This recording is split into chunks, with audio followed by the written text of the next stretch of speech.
এরা এক একজন শত শত কোটি টাকা পিএস কামায় ফেলতেছে কতদিনে? 10 মাসে। হাসিনার তো 15 বছর সময় লাগছিল, পলিটিশিয়ানদের তো 15 বছর 20 বছর লাগে এইরকম অর্থ কামাইতে। এই বাটপারদের তো 3 মাস 4 মাস 5 মাসে তারা কামায়। পলিটিশিয়ানরা কম দক্ষ।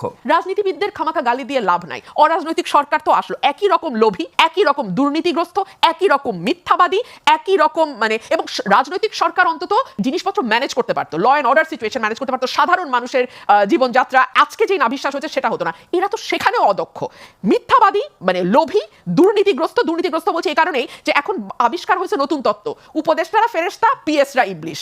কি ফানি কথা, তাই না?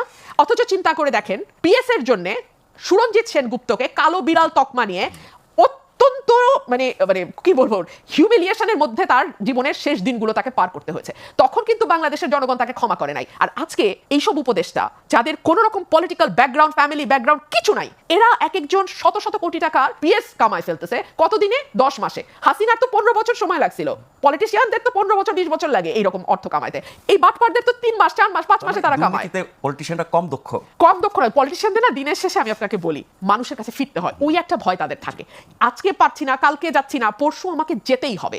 দেশ থেকে তো পলিটিক্যাল পার্টি বিলুপ্ত হয় না, দেশ থেকে তো পলিটিক্যাল পার্টি নাই হয়ে যায় না। সুতরাং তার অ্যাকাউন্টেবিলিটিটা কোথাও না কোথাও গিয়ে আরো অনেক বেটার ওয়ার্ক করে। আরেকটা বিষয়, এরা কিন্তু জনবিচ্ছিন্ন। এরা এখন আসছে বাংলাদেশে, দুদিন পর চলে যাবে আমেরিকা, চলে যাবে লন্ডন, চলে যাবে সিঙ্গাপুর। আপনি এদের টিকিও খুঁজে পাবেন না। কিন্তু আমাদের তো ভাই যাওয়ার জায়গা নাই। পলিটিশিয়ানদের তো পালিয়ে যান, দেখলাম তো আমরা। আবার ফিরে তো এদের তো ফিরার দায় নাই, এদের তো আর ফিরার দায় নাই। মানে রাজনীতিবিদদের যে দোষ নিয়ে আমরা সারা জীবন কথা বলি, এখন অরাজনীতিবিদদের একই অবস্থা দেখছি, তাহলে এটা কি আমাদের জাতিগত সমস্যা? আমাদের জাতিগত সমস্যা নাজমুল ভাই। আমি আজকে একদম আমি যখন এই বাজেটটা দেখলাম, আমি যখন এই মুক্তিযুদ্ধের ইয়েটা দেখলাম, আপনি আমাকে বলেন এই যে নতুন নতুন ইস্যু তৈরি করা কেন, কি কারণে?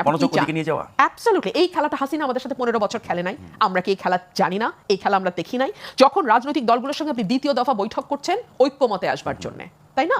এবং এই ঐক্যমত থেকে যে সভা হলো, সেখান থেকে বেরিয়ে মাহমুদুর রহমান মান্না বললেন ওনারা হাসেন সুন্দর করে, কথাও সুন্দর বলেন, কিন্তু কোনো কনক্লুশনে ওনারা পৌঁছান না। কারণ কনক্লুশনে পৌঁছলে কোনো প্রশ্নের জবাব দেয় না।